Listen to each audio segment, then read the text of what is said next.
Primera carta de San Pablo a los Corintios.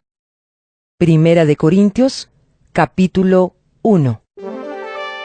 Pablo, llamado por la voluntad de Dios a ser apóstol de Cristo Jesús, saluda. Junto con el hermano Sóstenes, A los que forman la iglesia de Dios que está en Corinto, que en Cristo Jesús fueron santificados y llamados a formar su pueblo santo, junto con todos los que en todas partes invocan el nombre de nuestro Señor Jesucristo, Señor nuestro y del pueblo santo. Que Dios nuestro Padre y el Señor Jesucristo derramen sobre ustedes su gracia y su paz. Siempre doy gracias a mi Dios por ustedes, por la gracia que Dios ha derramado sobre ustedes por medio de Cristo Jesús. pues por medio de él, Dios les ha dado toda riqueza espiritual, así de palabra como de conocimiento, ya que el mensaje acerca de Cristo se estableció firmemente entre ustedes. De este modo, no les falta ningún don de Dios, mientras esperan el día en que aparezca nuestro Señor Jesucristo. Dios los mantendrá firmes hasta el fin, para que nadie pueda reprocharles nada cuando nuestro Señor Jesucristo regrese. Dios siempre cumple sus promesas, y Él es quien los llamó a vivir en unión con su Hijo Jesucristo, nuestro Señor. Hermanos, en el nombre de nuestro Señor Jesucristo, les ruego que todos estén siempre de acuerdo y que no haya divisiones entre ustedes. Vivan en armonía, pensando y sintiendo de la misma manera. Digo esto, hermanos míos, porque he sabido por los de la familia de Cloé que hay discordias entre ustedes. Quiero decir que algunos de ustedes afirman, yo soy de Pablo, otros, yo soy de Apolo, otros, yo soy de Cefas, y otros, yo soy de Cristo. ¿Acaso Cristo está dividido? ¿Fue crucificado Pablo en favor de ustedes? ¿O fueron ustedes bautizados en el nombre de Pablo? Gracias a Dios que yo no bauticé a ninguno de ustedes, aparte de Crispo y de Gayo. Así nadie puede decir que fue bautizado en mi nombre. También bauticé a la familia de Estéfanas, pero no recuerdo haber bautizado a ningún otro. Pues Cristo no me mandó a bautizar, sino a anunciar el Evangelio, y no con alardes de sabiduría y retórica, para no quitarle valor a la muerte de Cristo en la cruz. El mensaje de la muerte de Cristo en la cruz parece una tontería a los que van a la perdición, pero este mensaje es poder de Dios para los que vamos a la salvación. Como dice la Escritura, haré que los sabios pierdan su sabiduría y que desaparezca la inteligencia de los inteligentes. ¿En qué pararon el sabio y el maestro, y el que sabe discutir sobre cosas de este mundo? Dios ha convertido en tontería la sabiduría de este mundo, puesto que el mundo no usó su sabiduría para reconocer a Dios donde Él ha mostrado su sabiduría. Dispuso Dios en su bondad salvar por medio de su mensaje a los que tienen fe, aunque este mensaje parezca una tontería. Los judíos quieren ver señales milagrosas y los griegos buscan sabiduría. Pero nosotros anunciamos a un Mesías crucificado. Esto les resulta ofensivo a los judíos, y a los no judíos les parece una tontería. Pero para los que Dios ha llamado, sean judíos o griegos, este Mesías es el poder y la sabiduría de Dios. Pues lo que en Dios puede parecer una tontería, es mucho más sabio que toda sabiduría humana. Y lo que en Dios puede parecer debilidad, es más fuerte que toda fuerza humana. Hermanos, deben darse cuenta de que Dios los ha llamado a pesar de que pocos de ustedes son sabios según los criterios humanos, y pocos de ustedes son gente con autoridad o pertenecientes a familias importantes. Y es que, para avergonzar a los sabios, Dios ha escogido a los que el mundo tiene por tontos, y para avergonzar a los fuertes, ha escogido a los que el mundo tiene por débiles. Dios ha escogido a la gente despreciada y sin importancia de este mundo, es decir, a los que no son nada, para anular a los que son algo. Así nadie podrá presumir delante de Dios. Pero Dios mismo los ha unido a ustedes con Cristo Jesús y ha hecho también que Cristo sea nuestra sabiduría, nuestra justicia, nuestra santificación y nuestra liberación. De esta manera, como dice la Escritura, si alguno quiere enorgullecerse, que se enorgullezca del Señor. Primera de Corintios, capítulo 2. Pero hermanos, cuando yo fui a hablarles del designio secreto de Dios, lo hice sin hacer alardes de retórica o de sabiduría. Y estando entre ustedes, no quise saber de otra cosa sino de Jesucristo, y más estrictamente de Jesucristo crucificado. Me presenté ante ustedes débil y temblando de miedo. Y cuando les hablé y les prediqué el mensaje, no usé palabras sabias para convencerlos. Al contrario, los convencí haciendo demostración del Espíritu y del poder de Dios, para que la fe de ustedes dependiera del poder de Dios y no de la sabiduría de los hombres. Sin embargo, entre los que ya han alcanzado la madurez en su fe, sí usamos palabras de sabiduría. Pero no se trata de una sabiduría propia de este mundo, ni de quienes lo gobiernan, los cuales ya están perdiendo su poder. Se trata más bien de la sabiduría oculta de Dios, del designio secreto que Él, desde la eternidad, ha tenido para nuestra gloria. Esto es algo que no han entendido los gobernantes del mundo presente, pues si lo hubieran entendido, no habrían crucificado al Señor de la gloria. Pero como se dice en la Escritura, Dios ha preparado para los que lo aman cosas que nadie ha visto ni oído y ni siquiera pensado. Estas son las cosas que Dios nos ha hecho conocer por medio del Espíritu, pues el Espíritu lo examina todo, hasta las cosas más profundas de Dios. ¿Quién entre los hombres puede saber lo que hay en el corazón del hombre, sino solo el Espíritu que está dentro del hombre? De la misma manera, solamente el Espíritu de Dios sabe lo que hay en Dios. Y nosotros no hemos recibido el espíritu del mundo, sino el Espíritu que viene de Dios, para que entendamos las cosas que Dios en su bondad nos ha dado. Hablamos de estas cosas con palabras que el Espíritu de Dios nos ha enseñado, y no con palabras que hayamos aprendido por nuestra propia sabiduría. Así explicamos las cosas espirituales con términos espirituales. El que no es espiritual no acepta las cosas que son del Espíritu de Dios, porque para él son tonterías, y tampoco las puede entender, porque son cosas que tienen que juzgarse espiritualmente. Pero aquel que tiene el Espíritu puede juzgar todas las cosas, y nadie lo puede juzgar a él. Pues la Escritura dice: ¿quién conoce la mente del Señor? ¿Quién podrá instruirle? Sin embargo, nosotros tenemos la mente de Cristo. Primera de Corintios, capítulo 3. Yo, hermanos, no pude hablarles entonces como a gente madura espiritualmente, sino como a personas débiles, como a niños en cuanto a las cosas de Cristo. Les di una enseñanza sencilla, igual que a un niño de pecho se le da leche en vez de alimento sólido, porque ustedes todavía no podían digerir la comida fuerte, y ni siquiera pueden digerirla ahora, porque todavía son débiles. Mientras haya entre ustedes envidias y discordias, es que todavía son débiles y actúan con criterios puramente humanos, porque cuando uno afirma, yo soy de Pablo, y otro, yo soy de Apolo, están manteniendo criterios puramente humanos. A fin de cuentas, ¿quién es Apolo? ¿Quién es Pablo?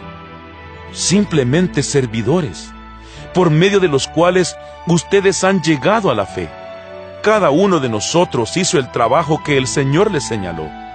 Yo sembré y Apolo regó, pero Dios es quien hizo crecer lo sembrado. De manera que ni el que siembra ni el que riega son nada, sino que Dios lo es todo, pues Él es quien hace crecer lo sembrado. Los que siembran y los que riegan son iguales, aunque Dios pagará a cada uno según su trabajo. Somos compañeros de trabajo al servicio de Dios, y ustedes son un sembrado y una construcción que pertenecen a Dios. Yo fui el maestro albañil al cual Dios en su bondad encargó poner los fundamentos, y otro está construyendo sobre ellos. Pero cada uno debe tener cuidado de cómo construye, pues nadie puede poner otro fundamento que el que ya está puesto, que es Jesucristo. Sobre este fundamento, uno puede construir con oro, plata y piedras preciosas, o con madera, paja y cañas. Pero el trabajo de cada cual se verá claramente en el día del juicio, porque ese día vendrá con fuego, y el fuego probará la clase de trabajo que cada uno haya hecho. Si lo que uno construyó es resistente, recibirá su pago. Pero si lo que construyó llega a quemarse, perderá su trabajo, aunque él mismo lograra salvarse como quien escapa del fuego. ¿Acaso no saben ustedes que son templo de Dios y que el Espíritu de Dios vive en ustedes? Si alguno destruye el templo de Dios, Dios lo destruirá a él, porque el templo de Dios es santo, y ese templo son ustedes mismos. Que nadie se engañe. Si alguno de ustedes se cree sabio según la sabiduría de este mundo, vuélvase como un ignorante, para así llegar a ser verdaderamente sabio. Pues la sabiduría de este mundo es pura tontería para Dios. En efecto, la Escritura dice: Dios atrapa a los sabios en la propia astucia de ellos. Y dice también: el Señor sabe que los pensamientos de los sabios son tonterías. Por eso, nadie debe sentirse orgulloso de lo que es propio de los hombres, pues todas las cosas son de ustedes. Pablo, Apolo, Cefas, el mundo, la vida, la muerte, el presente y el futuro, todo es de ustedes. Y ustedes son de Cristo, y Cristo es de Dios. Primera de Corintios, capítulo 4. Ustedes deben considerarnos simplemente como ayudantes de Cristo, encargados de enseñar los designios secretos de Dios. Ahora bien, el que recibe un encargo debe demostrar que es digno de confianza. En cuanto a mí respecta, muy poco me preocupa ser juzgado por ustedes o por algún tribunal humano. Ni siquiera yo mismo me juzgo. Sin embargo, el que mi conciencia no me acuse de nada no significa que yo por esto sea inocente, pues el que me juzga es el Señor. Por lo tanto, no juzguen ustedes nada antes de tiempo. Esperen a que el Señor venga y saque a la luz lo que ahora está en la oscuridad, y dé a conocer las intenciones del corazón. Entonces Dios dará a cada uno la alabanza que merezca. Hermanos, les hablo de estas cosas por su propio bien, y poniendo como ejemplo a Apolo y a mí mismo. Lo digo para que por nuestro ejemplo aprendan ustedes a no ir más allá de lo que está escrito, y para que nadie se hinche de orgullo, favoreciendo a uno en perjuicio de otro. Pues, ¿quién te da privilegios sobre los demás? ¿Y qué tienes que Dios no te haya dado? Y si Él te lo ha dado, ¿por qué presumes como si lo hubieras conseguido por ti mismo? Al parecer, ustedes ya son ricos y tienen todo lo que pueden desear, y se sienten como reyes que nada necesitan de nosotros. Ojalá fueran reyes de verdad, para que nosotros tuviéramos parte en su reino, pues me parece que a nosotros los apóstoles Dios nos ha puesto en el último lugar, como si fuéramos condenados a muerte. Hemos llegado a ser un espectáculo para el mundo, para los ángeles y para los hombres. Nosotros, por causa de Cristo, pasamos por tontos, mientras que ustedes, gracias a Cristo, pasan por inteligentes. Nosotros somos débiles, mientras que ustedes son fuertes. A nosotros se nos desprecia y a ustedes se les respeta.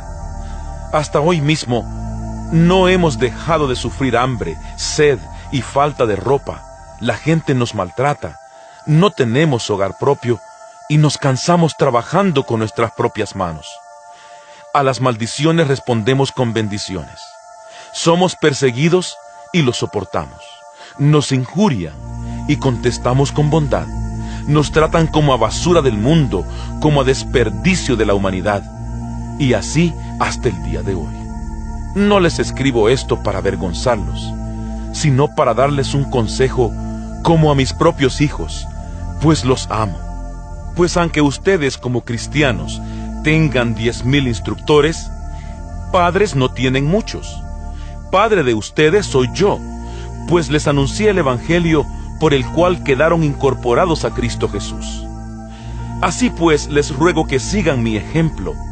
Por esto les envié a Timoteo, mi querido y fiel hijo en el Señor. Él los hará recordar mi conducta como creyente en Cristo Jesús, conforme a lo que enseño en todas las iglesias por donde paso. Algunos de ustedes ya se sienten muy confiados pensando que no iré a verlos. Pero si el Señor quiere, espero visitarlos pronto. Entonces veré lo que son capaces de hacer esos que se hinchan de orgullo, y no solamente lo que son capaces de decir. Porque el reino de Dios no es cuestión de palabras, sino de poder. ¿Qué prefieren ustedes? ¿Que vaya dispuesto a castigarlos o que vaya a verlos con amor y ternura? Primera de Corintios, capítulo 5. Se ha sabido que uno de ustedes tiene como mujer a su propia madrastra. Este caso de inmoralidad es tan grave que ni siquiera se da entre los paganos. Y aún se hinchan ustedes de orgullo. Deberían llenarse de tristeza. El hombre que vive en semejante situación debe ser expulsado de entre ustedes. En cuanto a mí, aunque en el cuerpo no estoy presente entre ustedes, lo estoy en el espíritu. Y como si estuviera presente, he dado ya mi sentencia sobre aquel que así actúa. Cuando ustedes se reúnan, yo estaré con ustedes en espíritu, y también el poder de nuestro Señor Jesús estará con ustedes. Entonces, en el nombre de nuestro Señor Jesús, ese hombre deberá ser entregado a Satanás para que su cuerpo sea destruido y su espíritu se salve cuando el Señor venga. Ustedes no tienen razón para sentirse orgullosos. Ya conocen el dicho, un poco de levadura hace fermentar toda la masa. Así que echen fuera esa vieja levadura que los corrompe, para que sean como el pan hecho de masa nueva. Ustedes son en realidad como el pan sin levadura, que se come en los días de la Pascua. Porque Cristo, que es el Cordero de nuestra Pascua, fue muerto en sacrificio por nosotros.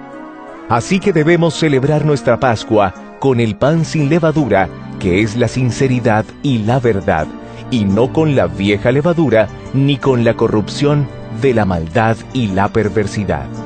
En mi otra carta, les dije que no deben tener trato alguno con quienes se entregan a la prostitución. Y con esto no quise decirles que se aparten por completo de todos los que en este mundo se entregan a la prostitución, o son avaros, o ladrones, o idólatras, pues para lograrlo tendrían ustedes que salirse del mundo.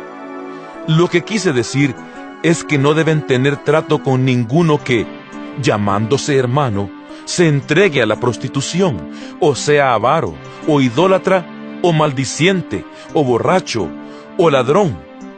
Con gente así, ni siquiera comer juntos.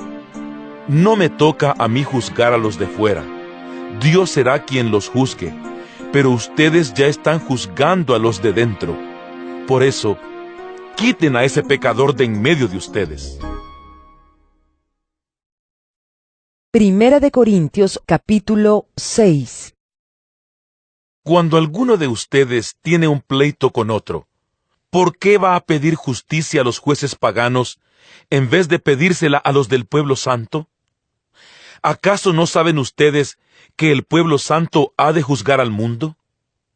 Y si ustedes han de juzgar al mundo, ¿cómo no son capaces de juzgar estos asuntos tan pequeños? ¿No saben que incluso a los ángeles habremos de juzgarlos nosotros?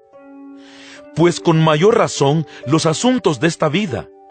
Así que, si ustedes tienen pleitos por asuntos de la vida diaria, ¿por qué ponen por jueces a los que nada significan para la iglesia? Digo esto para que les dé vergüenza. ¿Acaso no hay entre ustedes ninguno con capacidad suficiente para juzgar un asunto entre sus hermanos?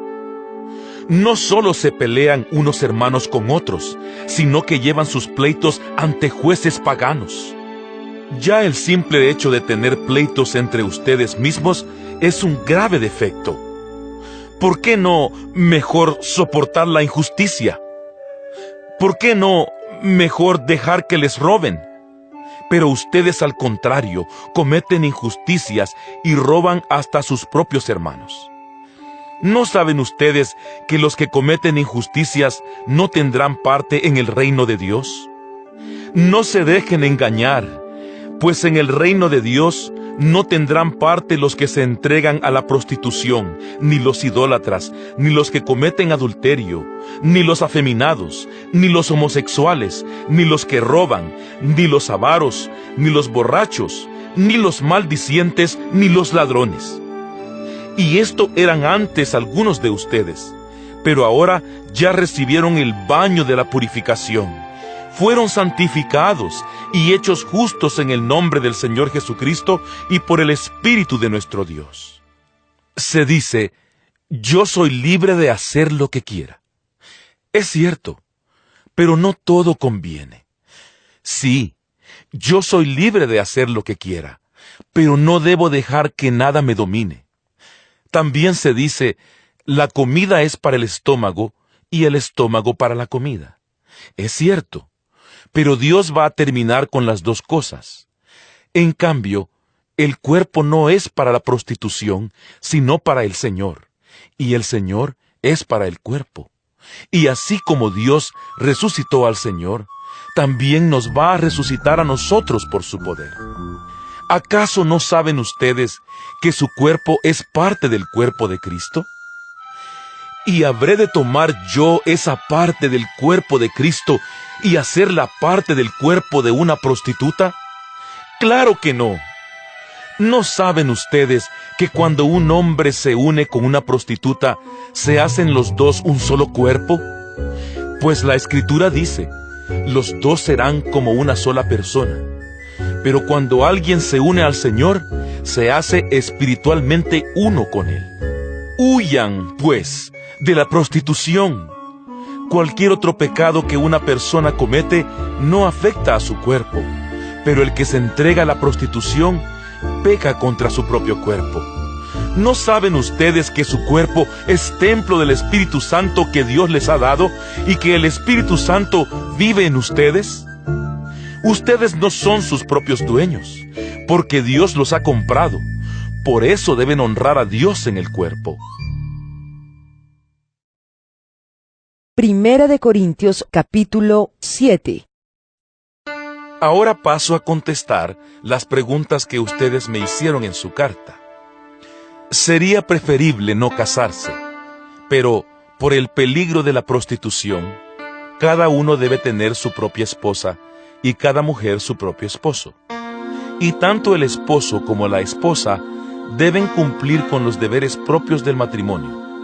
Ni la esposa es dueña de su propio cuerpo, puesto que pertenece a su esposo, ni el esposo es dueño de su propio cuerpo, puesto que pertenece a su esposa. Por lo tanto, no se nieguen el uno al otro, a no ser que se pongan de acuerdo en no juntarse por algún tiempo para dedicarse a la oración. Después deberán volver a juntarse, no sea que, por no poder dominarse, Satanás los haga pecar. Todo esto lo digo más como concesión que como mandamiento. Personalmente, quisiera que todos fueran como yo. Pero Dios ha dado a cada uno diferentes dones, a unos de una clase y a otros de otra. A los solteros y a las viudas les digo que es preferible quedarse sin casar como yo. Pero si no pueden controlar su naturaleza, que se casen, pues más vale casarse que consumirse de pasión. Pero a los que ya están casados, les doy este mandato, que no es mío sino del Señor, que la esposa no se separe de su esposo. Ahora bien, en caso de que la esposa se separe de su esposo, deberá quedarse sin casar o reconciliarse con él. De la misma manera, el esposo no debe divorciarse de su esposa. En cuanto a los demás, les digo como cosa mía y no del Señor, que si la mujer de algún hermano no es creyente, pero está de acuerdo en seguir viviendo con él, el hermano no debe divorciarse de ella. Y si una mujer creyente está casada con un hombre no creyente, que está de acuerdo en seguir viviendo con ella, no deberá divorciarse de él. Pues el esposo no creyente queda santificado por su unión con una mujer creyente, y la mujer no creyente queda santificada por su unión con un esposo creyente. De otra manera, los hijos de ustedes serían impuros, pero, de hecho, pertenecen al pueblo santo.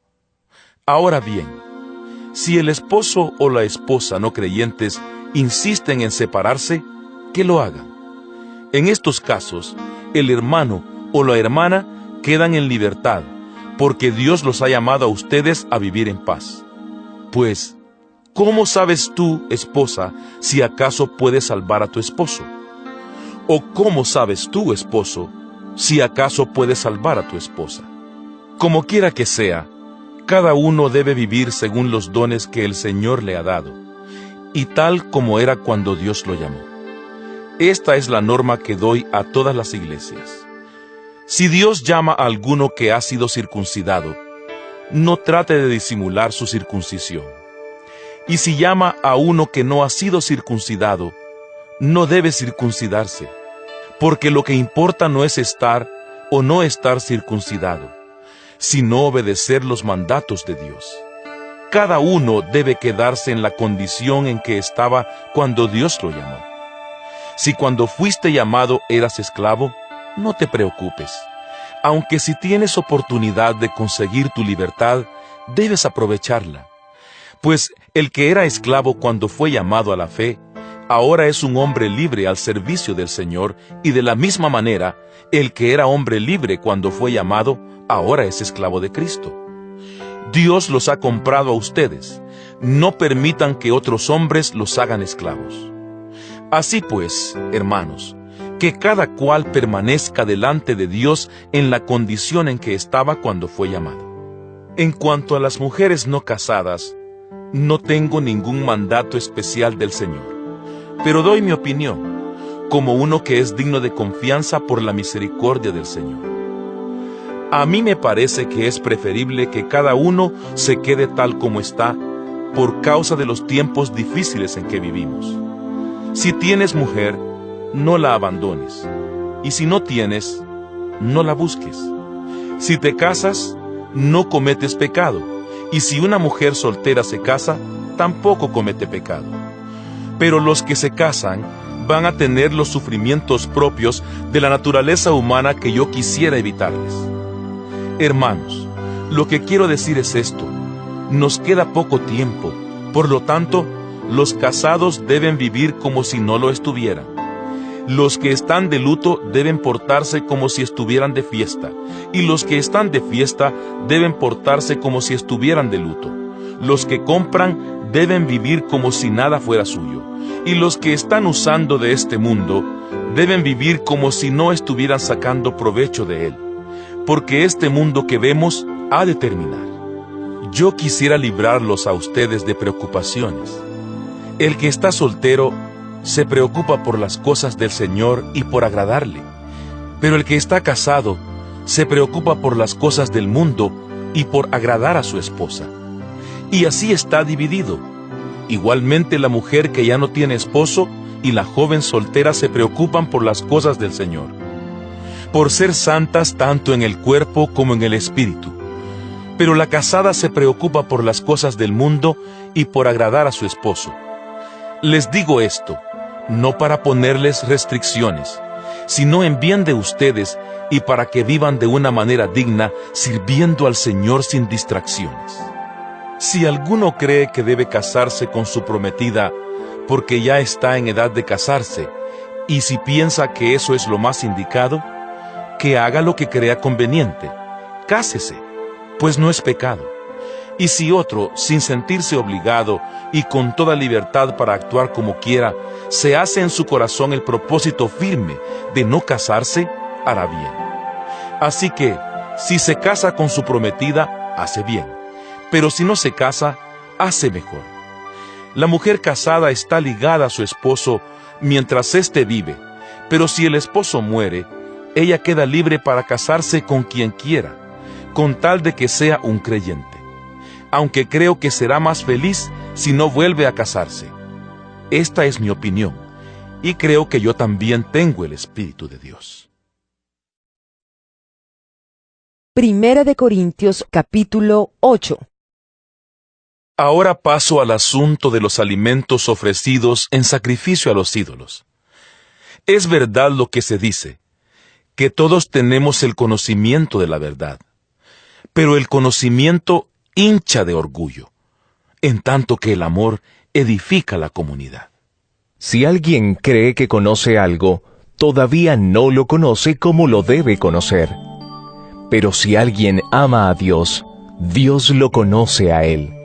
En cuanto a esto de comer alimentos ofrecidos en sacrificio a los ídolos, bien sabemos que un ídolo no tiene valor alguno en el mundo y que solamente hay un Dios. Pues aunque en el cielo y en la tierra existan esos llamados dioses, y en este sentido hay muchos dioses y muchos señores, para nosotros no hay más que un solo Dios, el Padre, en quien todo tiene su origen y para quien nosotros existimos. Y hay también un solo Señor, Jesucristo, por quien todas las cosas existen, incluso nosotros mismos. Pero no todos conocen la verdad. Algunos que estaban acostumbrados a adorar ídolos, todavía comen de esos alimentos pensando que fueron ofrecidos a los dioses, y su conciencia, que es débil, los hace sentirse contaminados por el ídolo. Claro que el que Dios nos acepte no depende de lo que comamos, pues no vamos a ser mejores por comer, ni peores por no comer. Pero eviten que esa libertad que ustedes tienen haga caer en pecado a los que son débiles en su fe. Porque si tú, que sabes estas cosas, te sientas a comer en un lugar dedicado a los ídolos y algún hermano débil te ve, puede suceder que él se anime a comer de esa ofrenda hecha a un ídolo. Y así tú, por tu conocimiento, haces que se pierda tu hermano débil, por quien Cristo también murió. Al ofender la conciencia de los hermanos débiles en la fe, ofenden ustedes a Cristo mismo. Por eso, si por causa de mi comida hago caer en pecado a mi hermano, no debo comer carne nunca, para no ponerlo en peligro de pecar. Primera de Corintios, capítulo 9. No me negarán ustedes que yo tengo la libertad y los derechos de un apóstol, pues he visto a Jesús nuestro Señor, y ustedes mismos son el resultado de mi trabajo en la obra del Señor. Puede ser que para otros yo no sea apóstol, pero para ustedes sí lo soy, porque el hecho de que ustedes estén incorporados al Señor prueba que en verdad lo soy. Esta es mi respuesta a los que me critican. Tenemos todo el derecho de recibir comida y bebida, y también de llevar con nosotros una esposa cristiana, como hacen los otros apóstoles y los hermanos del Señor y Cefas. ¿O acaso Bernabé y yo somos los únicos que no tenemos derecho a que la comunidad nos mantenga? ¿Quién sirve como soldado pagándose sus propios gastos? ¿Quién cultiva un viñedo y no come de sus uvas? ¿Quién cuida las ovejas y no toma de la leche que ordeña? Y no vayan a creer que esta es solo una opinión humana, porque la ley de Moisés también lo dice. Pues está escrito en el libro de la ley: no le pongas bozal al buey que trilla. Y esto no significa que Dios se preocupe de los bueyes, sino que se preocupa de nosotros. Porque la ley se escribió por causa nuestra, pues tanto el que ara la tierra como el que trilla el grano deben hacerlo con la esperanza de recibir su parte de la cosecha. Así que, si nosotros hemos sembrado en ustedes una semilla espiritual, no es mucho pedir que cosechemos de ustedes algo de lo material. Si otros tienen este derecho sobre ustedes, con mayor razón nosotros. Pero no hemos hecho uso de tal derecho y hemos venido soportándolo todo por no estorbar el anuncio del Evangelio de Cristo. Ustedes saben que quienes trabajan al servicio del templo viven del templo. Es decir, que quienes atienden el altar donde se ofrecen los sacrificios comen de la carne de los animales que allí se sacrifican. De igual manera, el Señor ha dispuesto que quienes anuncian el Evangelio vivan de ello mismo. Pero yo nunca he utilizado ninguno de estos derechos, ni tampoco les escribo esto para que ustedes me den algo. Prefiero morir a hacerlo. Nadie me quitará esta satisfacción que tengo. Para mí no es motivo de orgullo anunciar el Evangelio, porque lo considero una obligación ineludible. Y ay de mí si no lo anuncio. Por eso, si lo hiciera por propia iniciativa, tendría derecho a una recompensa. Pero si lo hago por obligación, es porque estoy cumpliendo un encargo que Dios me ha dado. En este caso, mi recompensa es la satisfacción de anunciar el Evangelio sin cobrar nada, es decir, sin hacer valer mi derecho a vivir del anuncio del Evangelio.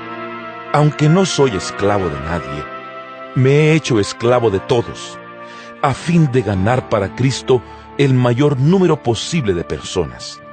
Cuando he estado entre los judíos, me he vuelto como un judío para ganarlos a ellos. Es decir, que para ganar a los que viven bajo la ley de Moisés, yo mismo me he puesto bajo esa ley, aunque en realidad no estoy sujeto a ella. Por otra parte, para ganar a los que no viven bajo la ley de Moisés, me he vuelto como uno de ellos, aunque realmente estoy sujeto a la ley de Dios, ya que estoy bajo la ley de Cristo. Cuando he estado con los que son débiles en la fe, me he vuelto débil como uno de ellos, para ganarlos también. Es decir, me he hecho igual a todos, para de alguna manera poder salvar a algunos. Todo lo hago por el Evangelio, para tener parte en el mismo. Ustedes saben que en una carrera todos corren, pero solamente uno recibe el premio. Pues bien, corran ustedes de tal modo que reciban el premio. Los que se preparan para competir en un deporte evitan todo lo que pueda hacerles daño, y esto lo hacen para alcanzar como premio una corona que enseguida se marchita. En cambio, nosotros luchamos por recibir un premio que no se marchita. Yo, por mi parte, no corro a ciegas ni peleo como si estuviera dando golpes al aire. Al contrario, castigo mi cuerpo y lo obligo a obedecerme para no quedar yo mismo descalificado después de haber enseñado a otros. Primera de Corintios, capítulo 10. No quiero, hermanos, que olviden que nuestros antepasados estuvieron todos bajo aquella nube y que todos atravesaron el Mar Rojo. De ese modo, todos ellos quedaron unidos a Moisés al ser bautizados en la nube y en el mar. Igualmente, todos ellos comieron el mismo alimento espiritual y tomaron la misma bebida espiritual, porque bebían agua de la roca espiritual que los acompañaba en su viaje, la cual era Cristo. Sin embargo, la mayoría de ellos no agradó a Dios, y por eso sus cuerpos quedaron tendidos en el desierto. Todo esto sucedió como un ejemplo para nosotros, para que no deseemos lo malo, como ellos lo desearon. Por eso, no adoren ustedes ídolos, como algunos de ellos lo hicieron, según dice la Escritura. La gente se sentó a comer y beber, y luego se levantó a divertirse. No nos entreguemos a la prostitución, como lo hicieron algunos de ellos, por lo que en un solo día murieron 23,000. Tampoco pongamos a prueba a Cristo, como algunos de ellos lo hicieron, por lo que murieron mordidos por las serpientes. Ni murmuren contra Dios, como algunos de ellos murmuraron, por lo que el ángel de la muerte los mató. Todo esto le sucedió a nuestros antepasados como un ejemplo para nosotros, y fue puesto en las Escrituras como una advertencia para los que vivimos en estos tiempos últimos. Así pues, el que cree estar firme, tenga cuidado de no caer. Ustedes no han pasado por ninguna prueba que no sea humanamente soportable. Y pueden ustedes confiar en Dios, que no los dejará sufrir pruebas más duras de lo que pueden soportar. Por el contrario, cuando llegue la prueba, Dios les dará también la manera de salir de ella para que puedan soportarla. Por eso, mis queridos hermanos, huyan de la idolatría. Les hablo como a personas entendidas. Juzguen ustedes mismos lo que les digo. Cuando bebemos de la copa bendita, por la cual bendecimos a Dios, participamos en común de la sangre de Cristo. Cuando comemos del pan que partimos, participamos en común del cuerpo de Cristo. Aunque somos muchos, todos comemos de un mismo pan, y por esto somos un solo cuerpo. Fíjense en el pueblo de Israel. Los que comen de los animales ofrecidos en sacrificio, participan en común del servicio en el altar. Con esto, no quiero decir que el ídolo tenga valor alguno, ni que la carne ofrecida al ídolo sea algo más que otra carne cualquiera.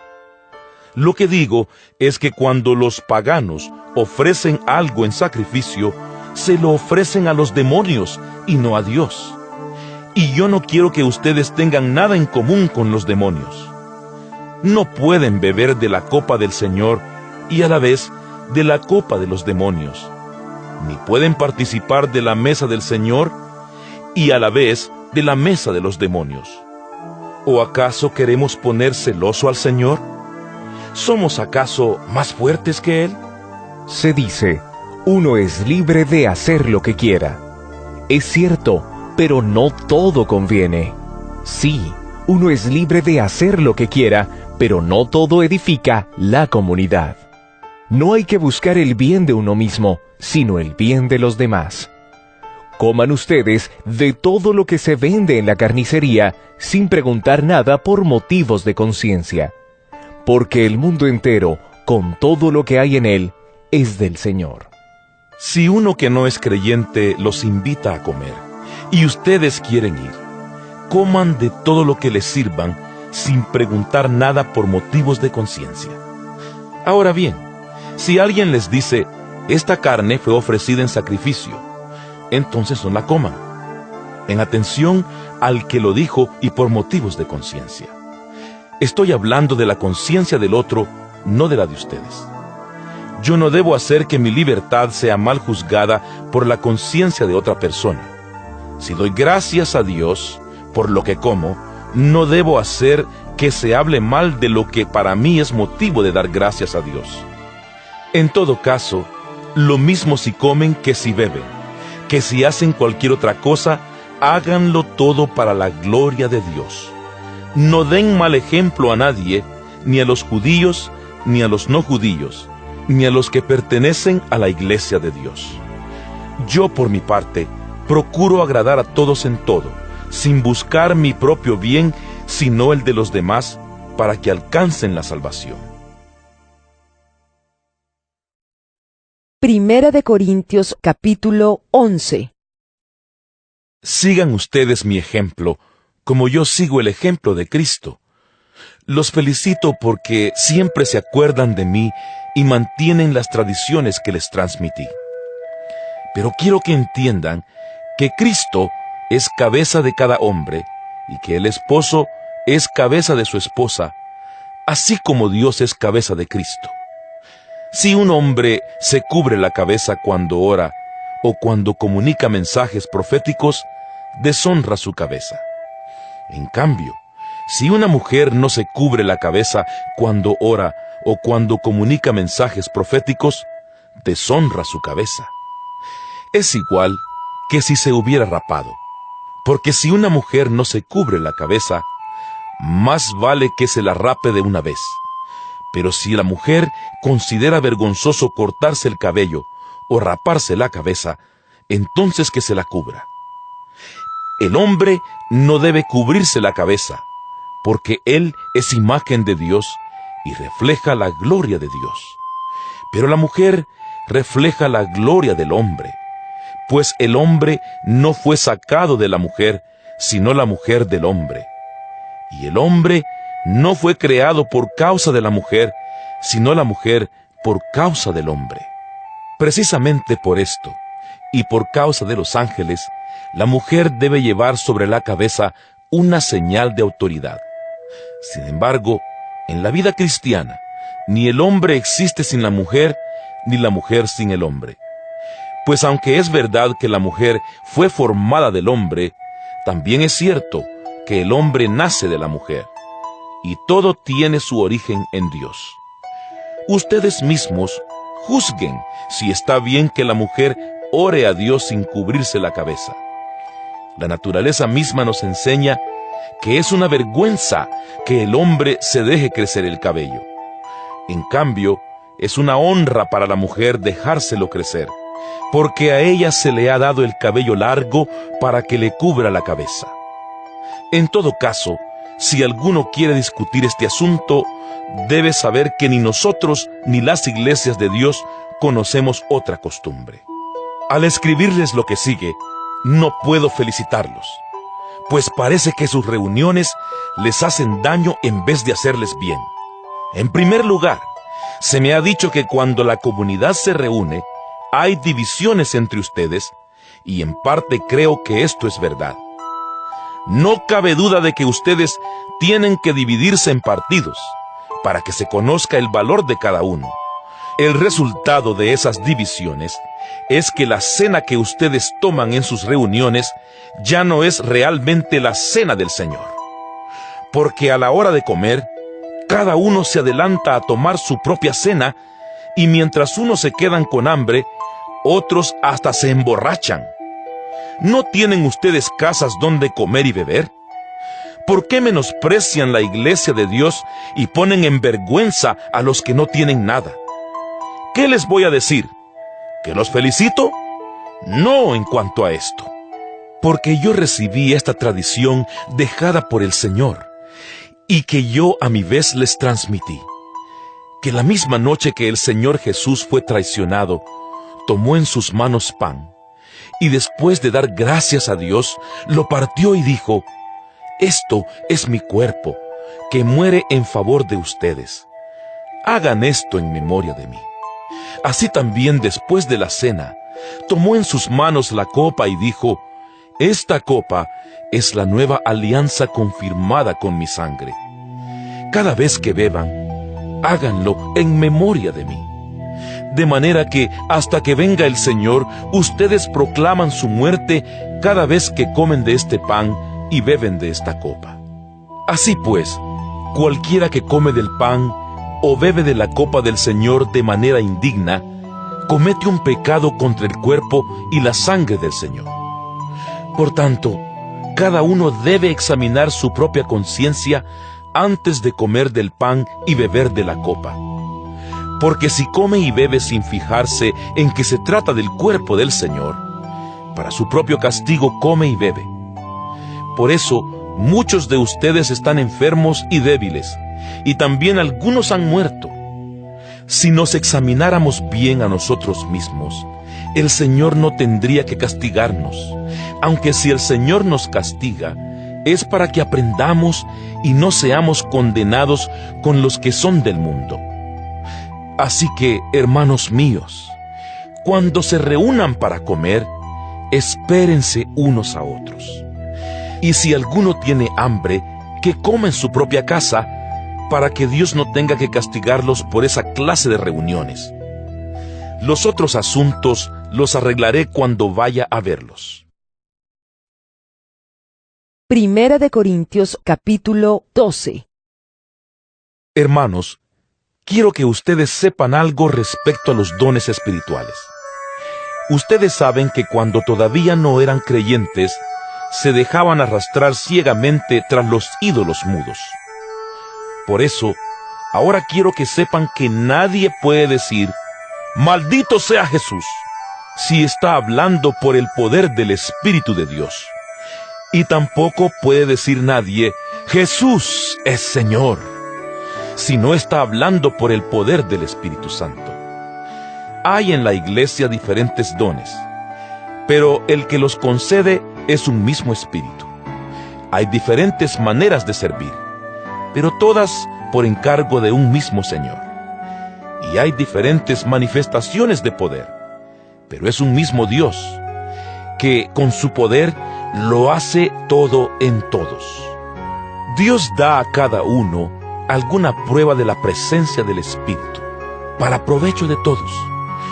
Por medio del Espíritu, a unos les concede que hablen con sabiduría, y a otros, por el mismo Espíritu, les concede que hablen con profundo conocimiento.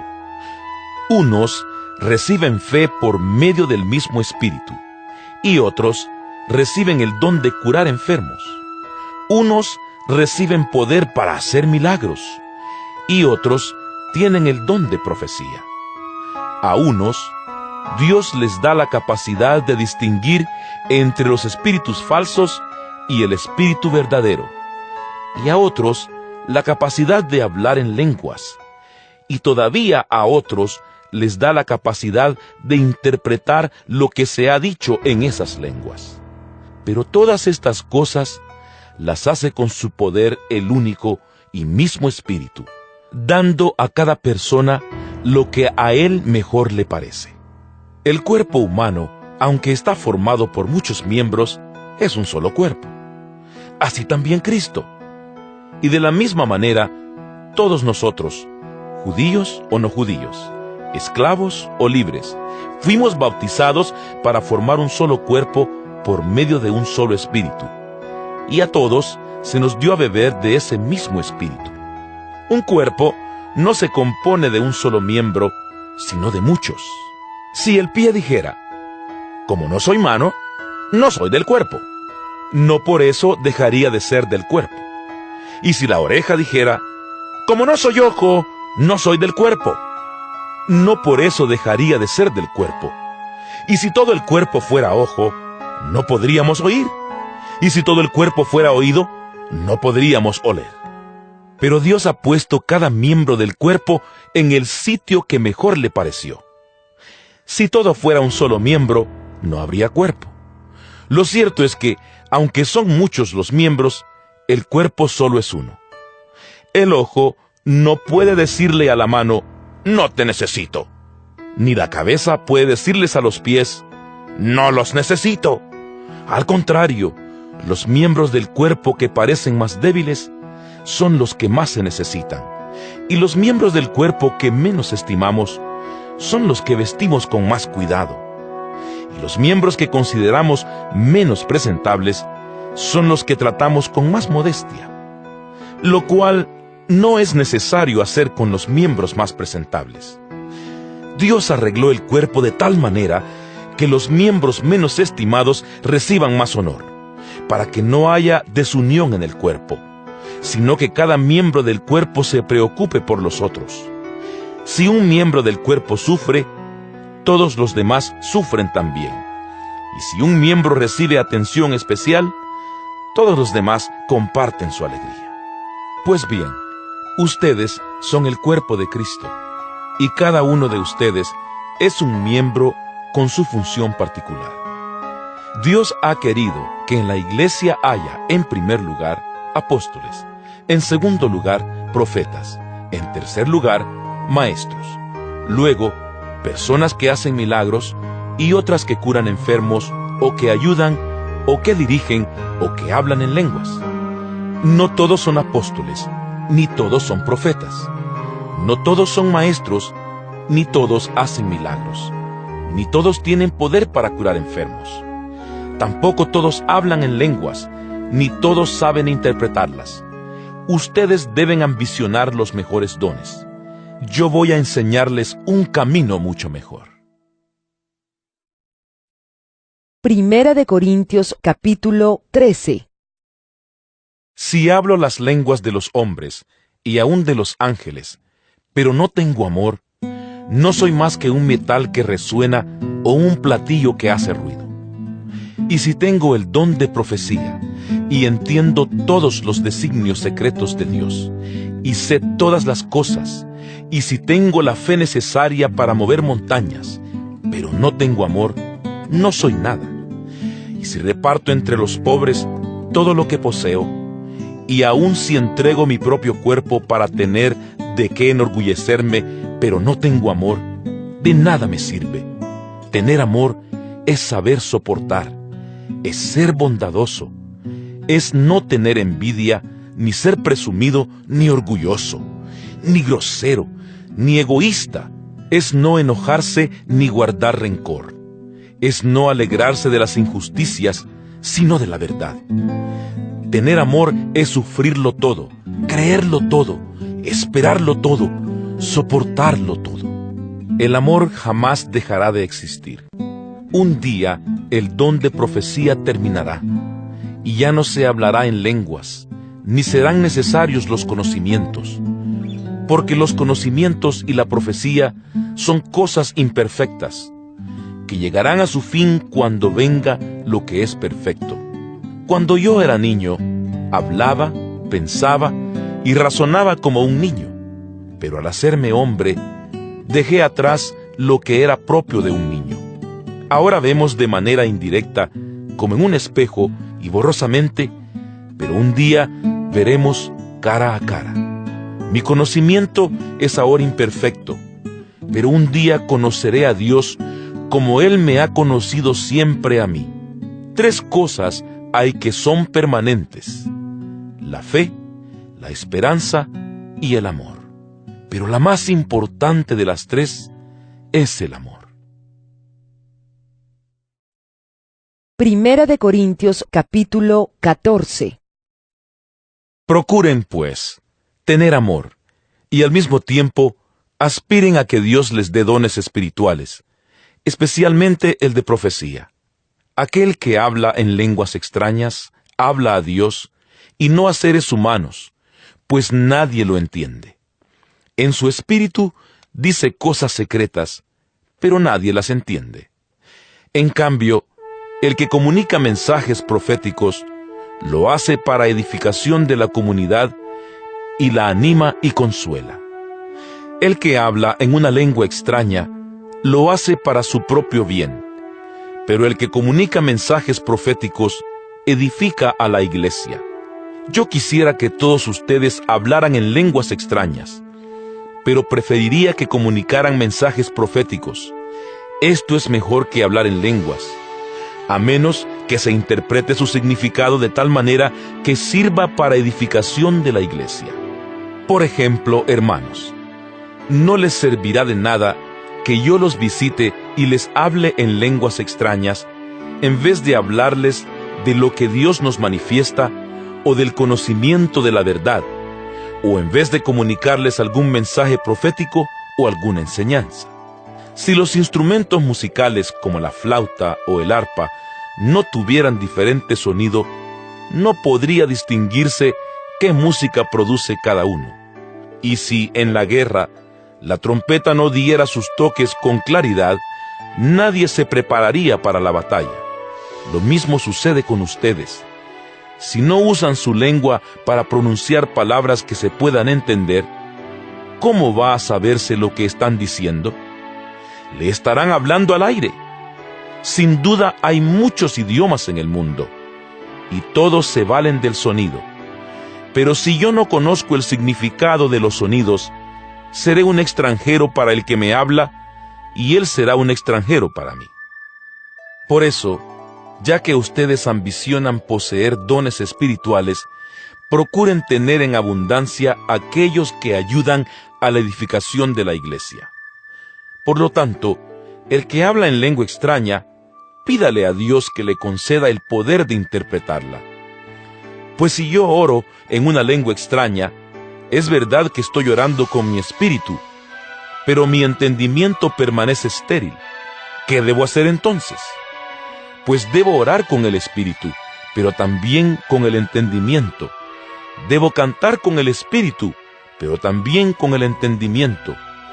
Porque si tú alabas a Dios solamente con el espíritu, y una persona común y corriente te escucha, no podrá unirse a ti en tu acción de gracias, pues no entenderá lo que dices. Tu acción de gracias podrá ser muy buena, pero no será útil para el otro. Doy gracias a Dios porque hablo en lenguas extrañas más que todos ustedes. Pero en la iglesia prefiero decir 5 palabras que se entiendan para enseñar así a otros que decir 10,000 palabras en lengua extraña. Hermanos, no piensen ustedes como niños. Sean como niños para lo malo, pero sean adultos en su modo de pensar. En la Escritura se dice: hablaré a esta nación en lenguas extrañas y por boca de extranjeros, pero ni aun así me harán caso, dice el Señor. Así que el hablar en lenguas es una señal para los que no son creyentes, no para los que tienen fe.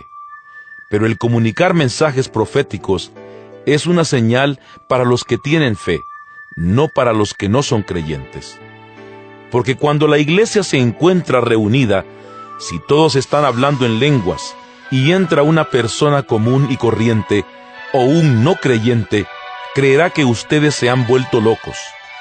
En cambio, si todos comunican mensajes proféticos y entra un no creyente o una persona común y corriente, él mismo quedará convencido y se examinará al oír lo que todos están diciendo. Así quedará al descubierto lo más profundo de su corazón y adorará de rodillas a Dios y reconocerá que Dios está verdaderamente entre ustedes. En resumen, hermanos, cuando ustedes se reúnan, unos pueden cantar salmos, otros pueden enseñar o comunicar lo que Dios les haya revelado, o hablar en lenguas extrañas, o interpretarlas, pero que todo sea para edificación mutua. Y cuando se hable en lenguas extrañas, que lo hagan 2 personas, o 3 cuando más, y por turno. Además, alguien debe interpretar esas lenguas. Pero si no hay nadie que pueda interpretarlas, que éstos no hablen en lenguas delante de toda la comunidad, sino en privado y para Dios. Igualmente, si hay profetas, que hablen 2 o 3, y que los otros examinen lo que se haya dicho. Pero si Dios le revela algo a otra persona que está allí sentada, entonces el primero debe dejar de hablar. De esta manera todos, cada uno en su turno correspondiente, podrán comunicar mensajes proféticos para que todos aprendan y se animen. El don de profecía debe estar bajo el control del profeta, porque Dios es Dios de paz y no de confusión. Siguiendo la práctica general de las comunidades cristianas, las mujeres deben guardar silencio en las reuniones de la iglesia, porque no les está permitido hablar. Deben estar sometidas a sus esposos como manda la ley. Si quieren saber algo, pregúntenlo a sus esposos en casa, porque no está bien que una mujer hable en las reuniones de la iglesia. Tengan presente que la palabra de Dios no comenzó en ustedes, ni ustedes son los únicos que la han recibido. Si alguien se cree profeta o cree estar inspirado por el Espíritu, reconocerá que esto que les estoy escribiendo es un mandato del Señor. Y si no lo reconoce, el Señor tampoco lo reconoce a él. Así pues, hermanos míos, aspiren al don de profecía, y no prohíban que se hable en lenguas, pero háganlo todo decentemente y con orden. Primera de Corintios capítulo 15. Ahora, hermanos, quiero que se acuerden del Evangelio que les he predicado. Este es el Evangelio que ustedes aceptaron y en el cual están firmes. también por medio de este evangelio se salvarán si se mantienen firmes en él, tal como yo se lo anuncié. De lo contrario, habrán creído en vano. En primer lugar, les he enseñado la misma tradición que yo recibí, a saber, que Cristo murió por nuestros pecados, según las Escrituras, que lo sepultaron y que resucitó al tercer día, también según las Escrituras, y que se apareció a Cefas, y luego a los 12. Después se apareció a más de 500 hermanos a la vez, la mayoría de los cuales vive todavía, aunque algunos ya han muerto. Después se apareció a Santiago, y luego a todos los apóstoles. Por último, se me apareció también a mí, que soy como un niño nacido anormalmente. Pues yo soy el menos importante de los apóstoles, y ni siquiera merezco llamarme apóstol, porque perseguí a la iglesia de Dios. Pero soy lo que soy, porque Dios fue bueno conmigo, y su bondad para conmigo no ha resultado en vano. Al contrario, he trabajado más que todos ellos, aunque no he sido yo, sino Dios, que en su bondad me ha ayudado. Lo que importa es que, tanto yo como ellos, esto es lo que hemos predicado, y esto es lo que ustedes han creído. Pero si nuestro mensaje es que Cristo resucitó, ¿por qué dicen algunos de ustedes que los muertos no resucitan? Porque si los muertos no resucitan, entonces tampoco Cristo resucitó. Y si Cristo no resucitó, el mensaje que predicamos no vale para nada, ni tampoco vale para nada la fe que ustedes tienen. Si esto fuera así, nosotros resultaríamos ser testigos falsos de Dios, puesto que estaríamos afirmando en contra de Dios que Él resucitó a Cristo, cuando en realidad no lo habría resucitado si fuera verdad que los muertos no resucitan. Porque si los muertos no resucitan, entonces tampoco Cristo resucitó. Y si Cristo no resucitó, la fe de ustedes no vale para nada. Todavía siguen en sus pecados. En este caso, también están perdidos los que murieron creyendo en Cristo. Si nuestra esperanza en Cristo solamente vale para esta vida, somos los más desdichados de todos.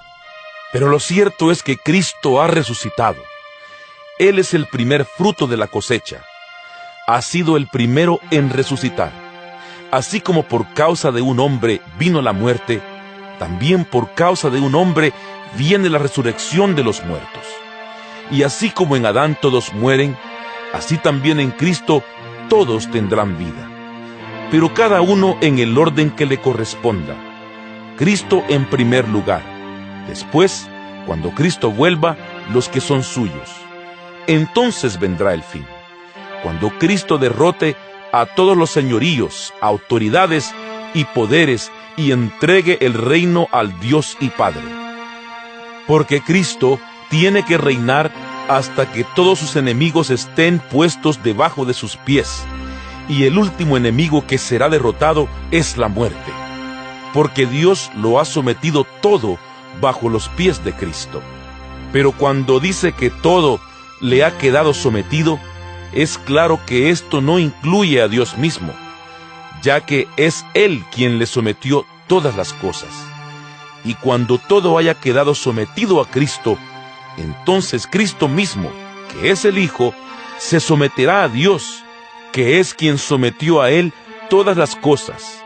Así, Dios será todo en todo. De otra manera, los que se bautizan por los muertos, ¿para qué lo harían? Si los muertos no resucitan, ¿para qué bautizarse por ellos? ¿Y por qué estamos nosotros en peligro a todas horas? Porque, hermanos, todos los días estoy en peligro de muerte. Esto es tan cierto como la satisfacción que siento por ustedes en Cristo Jesús nuestro Señor. Si yo, al luchar con las fieras en Éfeso, lo hubiera hecho por razones humanas, ¿qué habría ganado con eso? Si es verdad que los muertos no resucitan, entonces, como algunos dicen, comamos y bebamos que mañana moriremos. No se dejen engañar. Como alguien dijo, los malos compañeros echan a perder las buenas costumbres. Vuelvan verdaderamente al buen juicio y no pequen, pues algunos de ustedes no conocen a Dios. Digo esto para que se avergüencen. Tal vez alguno preguntará, ¿cómo resucitarán los muertos? ¿Qué clase de cuerpo tendrán? Vaya pregunta tonta. Cuando se siembra, la semilla tiene que morir para que tome vida la planta. Lo que se siembra no es la planta que ha de brotar, sino el simple grano, sea de trigo o de otra cosa. Después Dios le da la forma que Él quiere, y a cada semilla le da el cuerpo que le corresponde. No todos los cuerpos son iguales. Uno es el cuerpo del hombre, otro el de los animales, otro el de las aves y otro el de los peces. Del mismo modo, hay cuerpos celestes y cuerpos terrestres, pero una es la hermosura de los cuerpos celestes y otra la hermosura de los cuerpos terrestres. El brillo del sol es diferente del brillo de la luna y del brillo de las estrellas, y aún entre las estrellas, el brillo de una es diferente del de otra. Lo mismo pasa con la resurrección de los muertos. Lo que se entierra es corruptible, lo que resucita es incorruptible. Lo que se entierra es despreciable, lo que resucita es glorioso. Lo que se entierra es débil, lo que resucita es fuerte. Lo que se entierra es un cuerpo material, lo que resucita es un cuerpo espiritual. Si hay cuerpo material, también hay cuerpo espiritual. Así dice la Escritura. El primer hombre, Adán, se convirtió en un ser viviente. Pero el último Adán se convirtió en espíritu que da vida. Sin embargo, lo espiritual no es primero, sino lo material. Después lo espiritual. El primer hombre, hecho de tierra, era de la tierra. El segundo hombre es del cielo. Los cuerpos de la tierra son como aquel hombre hecho de tierra, y los del cielo son como aquel que es del cielo. Así como nos parecemos al hombre hecho de tierra, así también nos pareceremos a aquel que es del cielo. Quiero decirles, hermanos, que lo puramente material no puede tener parte en el reino de Dios, y que lo corruptible no puede tener parte en lo incorruptible. Pero quiero que conozcan el designio secreto de Dios. No todos moriremos, pero todos seremos transformados en un momento, en un abrir y cerrar de ojos, cuando suene el último toque de trompeta.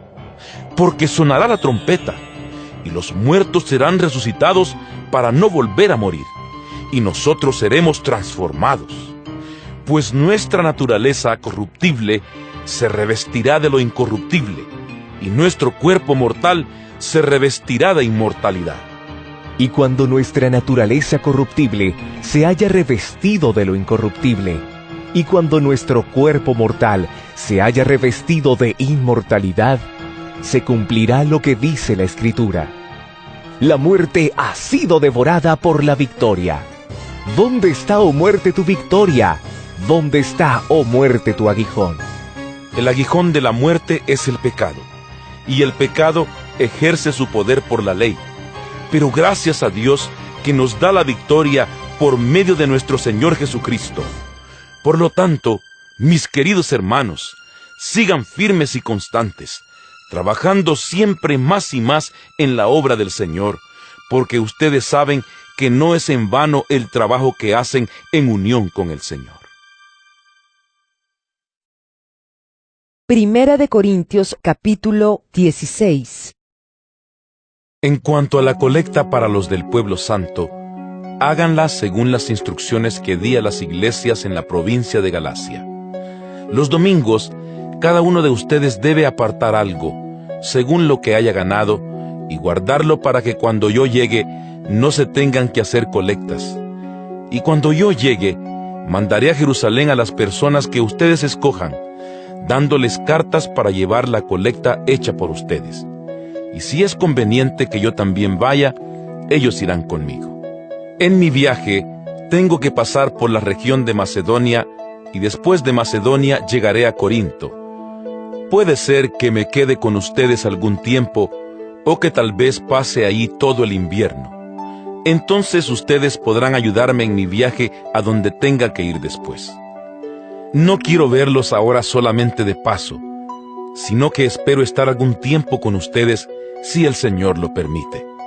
Pero me quedaré en Éfeso hasta el día de Pentecostés, porque las puertas se me han abierto de par en par para el trabajo, a pesar de que muchos están en contra mía. Si llega Timoteo, procuren que se sienta a gusto entre ustedes, pues trabaja en la obra del Señor lo mismo que yo.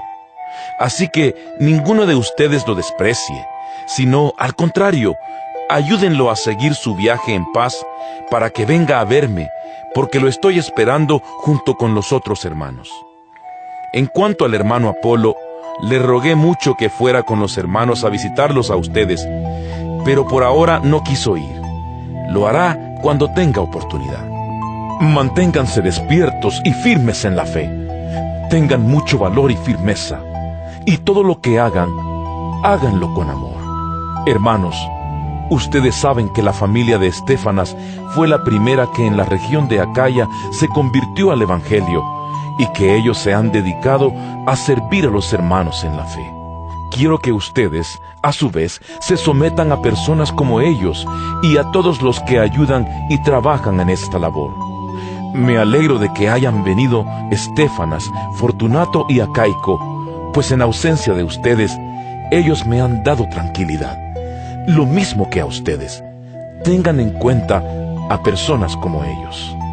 Las iglesias de la provincia de Asia les mandan saludos.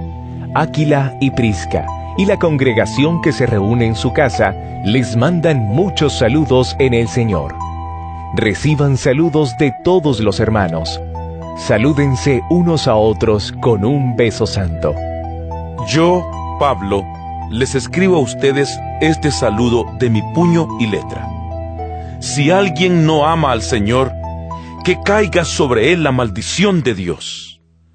Señor nuestro, ven. Que el Señor Jesús derrame su gracia sobre ustedes. Mi amor está siempre con ustedes en Cristo Jesús.